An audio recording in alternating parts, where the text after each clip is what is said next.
maa ngi lay fay waa Grand Théâtre di bëgg ci yéen di kontaan ci yéen.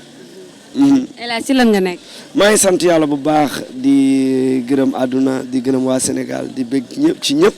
di kontaan ci ñëpp waaw. nga ñëw fii si CICES fekk si koo xam ne ndaanaan la nekk ci biir waykat yi di way comme yéen naka nga gisee loolu. waaw Ouzin sunu frère la moo tax te man El Hadj Keita particulièrement dafay sama frère ñu bokk Keita ñu bokk benn maam ba pare lu ma xewle da ciy teew Ouzin Keita sama soirée yëpp ñëw na daanaka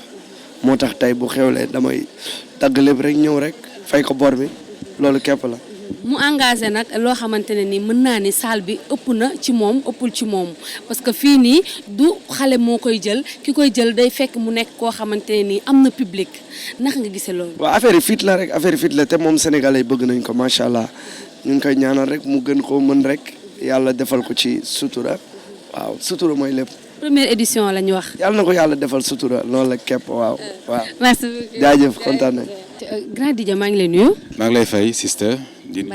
waa Grand Théâtre point TV di nuyu Talla sama xarit waaye. lan moo waral tey sa teewaay ci bisu Ouzin Keita bi. Ouzin non seulement mooy sunu Ouzin national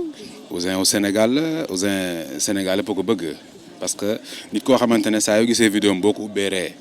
kooku defe naa ne am nga yëg-yëg ci moom bu fekkoon soo ko ubbee mer sax waaw mais saa yoo ko ubbee rek di nga ree donc bu organiser lu toll ni première édition anniversaire am.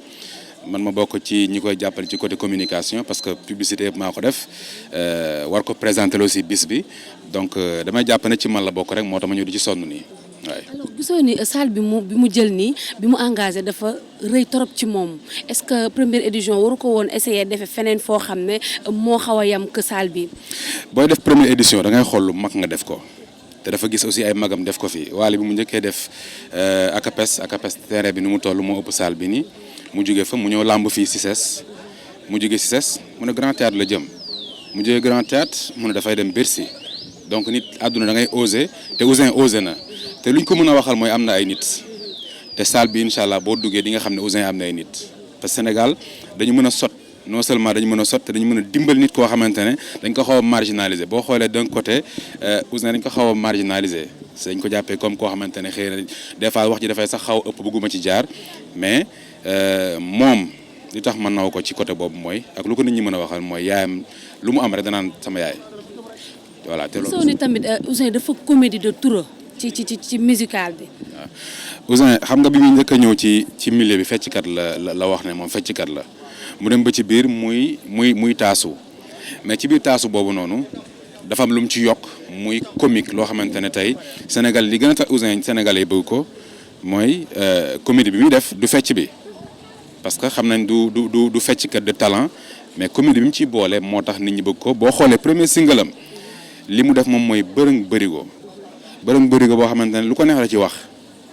waaye bi amul début amul fin day wax rek morceau bi je me rappelle man dem naa studio déglu ko 12 minutes la woon parce que doon wax lu ko neex laay jaañ di ko wàññi ba mu def 6 minutes donc tey Sénégal waxuma la Sénégal kese mais adduna bi dañuy soxla ay nit ñu mel ni Ouzin ñoo xamante ne dañuy dindi stress nit ñi Ouzin Pawlish xam nga ay saf na neex loolu dafa bokk ci réew États-Unis am na fa France am na fa ay ñoom Jamel Debbouze ñooñu tey chaque 31 décembre même député yi ministres yi grands joueurs dañuy dem seetaan leen parce que dañuy dund stress pendant 11 mois fin d'année ñu ne nañ dem dindi suñu stress Sénégalais aussi li indi fii nii du Ouzin mooy way lu neex du Ouzin mooy taasu lu neex mais dañ ñëw pour dindi seen stress pour reetaan ko donc loolu la ko yàlla jagleel moom waaye. li ñu koy critique tamit bëri na trop ci biir milieu bi dafa mën a dégaame gars yu bëri bu ñu la jàppalee Ouzin rek daanaka yow nga découragé en tant que grand frère yow loolu naka nga ko gisee. gisoo ma ko nem du Sénégal la ñu nekk lu Youssou Ndour déggul ci milieu bii nii Ouzin du ko dégg lu Thione Seck dégg Ouzin du ko dégg lu Baaba Maal dégg Ouzin du ko dégg ba ci footballeurs yi mannequin yi ñun animateurs yi Wally Seck yàggul dara donc Ouzin lu mu dégg rek na ko muñ te xam ne ñeneen ñi fi nekk dégg nañ lu raw fuuf loo xamante ne moom sax déggagu ko déggaame bi c'est l'homme qui est comme ça Ouzin il est naturel comme ça Ouzin même bu dul scène wala clip boo ko fekkee muy waxtaan il est comme ça donc il est naturellement comme ça nañ ko bàyyi ni ko yàlla bindee parce que loolu moo ko doxal ba ni mu egsee tey moo tax tey caméraman yi ñëw pour ut si tey lu ñu wax moo tax tey site yi ñëw moo tax télévision yi mais li fi nekk nii am na ñoo xamante ne anniversaire nañu amuñu loolu site yi ñoo doon wax gars yi ne dañoo bëgg ñëw jël affaire Ouzin Keita bi te boo daan def anniversaire yaay woo Siteu ne kaa leen ngeen jël affaire bi donc Ouzin am na lu ko yàlla defal ci nit ñi kon. alors kon tey daal nañu gis lépp ci Ouzin ne dina taxaw ci public bi dëggal boppam. orchestre lay teg mais li ci gën a neex mooy tous les artistes du Sénégal dañuy ñëw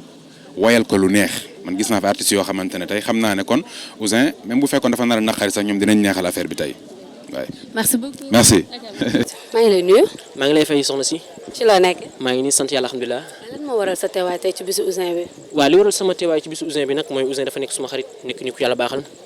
ma nekk artiste di way Ouzin Keita woo ma nekk ci ginnaaw di ko kër nag loolu waral tey sama teewaay ci bisu Ouzin bi.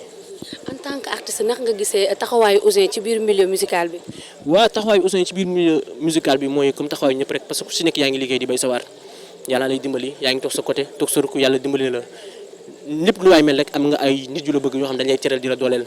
kon nag macha allah daal mu ngi bay waaram loolu laa ci mën a wax. nga nekk ci ginnaawam di ko kër mais tout le temps Ouzin dañ koy critiquer tey boo koy dolli lan nga koy dolli. waaw su ma koy dolli mooy li ma koy dolli maanaam mooy mu gën a xam boppam gën a xam taxawaayam parce que bon image dafa am solo ci doomu aadama surtout portrait te Sénégal nag bon dafa am lu ñu sàlloo di ko wax di ko kii waaye nag chaque jour rek yow xamal ki nga doon xam li nga bëgg xam sa bopp loolu rek la bu la kenn gis ci lu ñàkk fayda bu la kenn dégg ci lu ñàkk fayda toggal sa rukk di liggéey jàpp sa ñàmbur loo am mu doy la voilà. tey lan lañ mën a gis ci spectacle ak son ak lumière. non tey fii day toj ak Mor Seye ñu répété nii fii day toj su baaxee rek ñu seet ma barki borom Touba ak fii mu toll nii xanaa nga bañ. dëgg jaajëf amul jàpp